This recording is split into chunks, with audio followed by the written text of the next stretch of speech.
કેટલા વૃક્ષો એવા છે તેમાં મરી ગયા છે થેલીની અંદર જ. એવી રીતે ડાયરેક્ટ ના આપી શકું હું.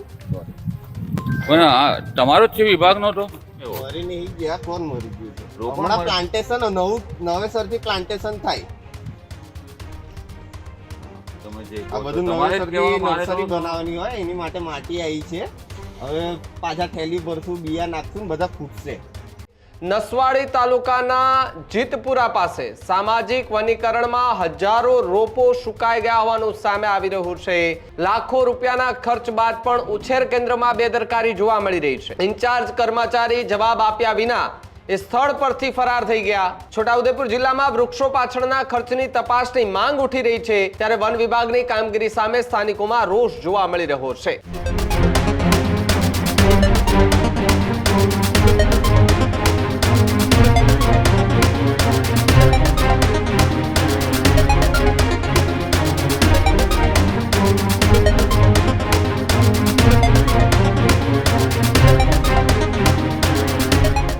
નસવાડી તાલુકાના જીતપુરા પાસે સામાજિક વનીકરણમાં હજારો રોપો સુકાઈ ગયા હોવાનું સામે આવી રહ્યું છે. જે રોપાઓ રાખવામાં આવ્યા હતા એ રોપાઓ ત્યાં ને ત્યાં જ સુકાઈ જતા હવે સવાલ ઉભા થઈ રહ્યા છે. જીતપુરા ગામે વિતરણ પહેલા જ વૃક્ષોના છોડ મરી ગયેલી હાલતમાં દેખાયા છે. 1 એકર પ્લાન્ટેશનમાં રોપાની માવજતના અભાવે નુકસાન થયું હોવાની વાત છે.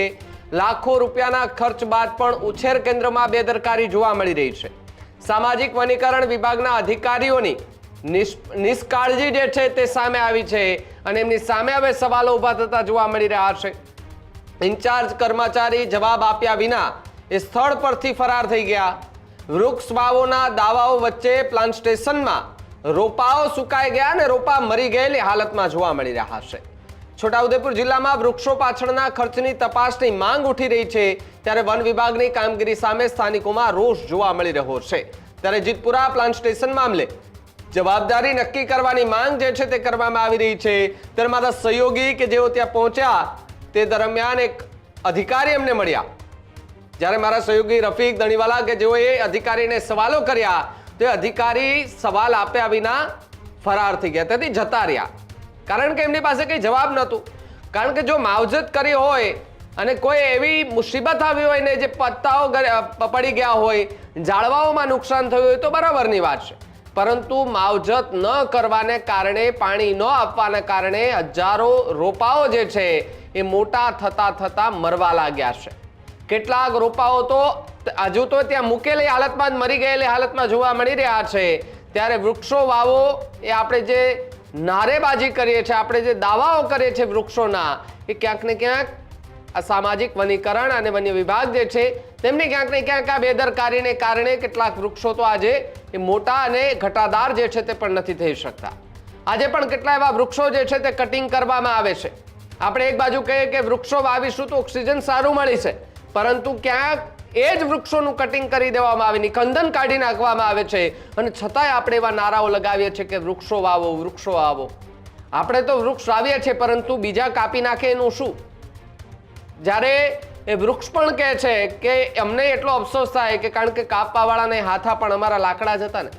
એ પણ એક સૌથી મોટો સવાલ જે છે તે અહીંયા ઊભો થઈ રહ્યો છે. અને સામાજિક વનીકરણના અંદર વિસ્તારની અંદર જે રોપાઓ રાખવામાં આવેલા હતા તે નજર પડતા અમારા સહયોગી ત્યાં પહોંચ્યા બાદ કયા પ્રકારના દ્રશ્યો સર્જાયા, અધિકારી શું કહી રહ્યા છે, કયા પ્રકારના દ્રશ્યો અને કયા પ્રકારના એ છોડ જે છે તે થઈ ચૂક્યા છે, જુઓ આ વિડીયોમાં. આ કયા વિભાગનો ડેપો છે અને કેટલા વૃક્ષો એવા છે તેમાં મરી ગયા છે થેલીની અંદર જ. એવી રીતે ડાયરેક્ટ ના આપી શકું હું. પણ આ તમારો જ છે વિભાગનો તો કેમ એવો? મરી નહીં ગયા, કોણ મરી ગયું છે? રોપણ હમણાં મરી- પ્લાન્ટેશન નવેસરથી પ્લાન્ટેશન થાય. તમે જે આ બધું તમારે જ નવેસરથી કહેવાનું, મારે નર્સરી તો- બનાવવાની હોય, એની માટે માટી આવી છે. હવે પાછા થેલી ભરશું, બિયા નાખશું ને બધા ફૂટશે. આ જૂના છે, મરી ગયા છે. એવી રીતે ડાયરેક્ટ ઇન્ટરવ્યુ ના કરાય, એવી રીતે પૂછીને બધું કરાય. આ કયા વિભાગનો ડેપો છે એ તો કહો. આ બોર્ડ મારેલું છે જ છે કે બીજો છે? આ કયા વિભાગનો ડેપો છે અને કેટલા વૃક્ષો એવા છે તેમાં મરી ગયા છે થેલીની અંદર જ. એવી રીતે ડાયરેક્ટ ના આપી શકું હું. પણ આ તમારો જ છે વિભાગનો તો કેમ એવો? મરી નહીં ગયા, કોણ મરી ગયું છે? રોપણ હમણાં મરી- પ્લાન્ટેશન નવેસરથી પ્લાન્ટેશન થાય. તમે જે આ કહો છો. બધું તમારે જ નવેસરથી કહેવાનું, મારે નર્સરી તો બનાવવાની હોય એની માટે માટી આવી છે. હવે પાછા થેલી ભરશું, બિયા નાખશું ને બધા ફૂટશે. આ જૂના છે, મરી ગયા છે. એવી રીતે ડાયરેક્ટ ઇન્ટરવ્યુ ના કરાય, એવી રીતે પૂછીને બધું કરાય. તો કયા વિભાગનો ડેપો છે એ તો કહો.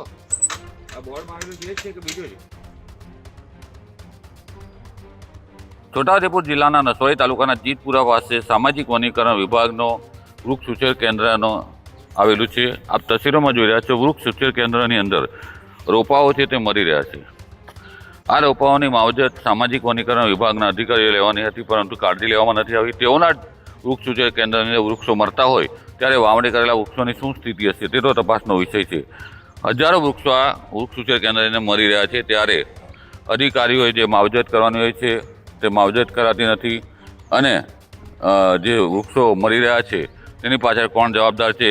લાખો રૂપિયાનો ખર્ચ કરવામાં આવ્યો છે, ત્યારે વૃક્ષો મરી રહ્યા છે, ત્યારે ખાતર અને અન્ય ચીજ વસ્તુઓ જે વૃક્ષોને માવજત કરવાની તે કરવામાં નથી આવતી તેવું લાગી રહ્યું છે. Rafiq Dhaniwala, news room, Chhota Udepur.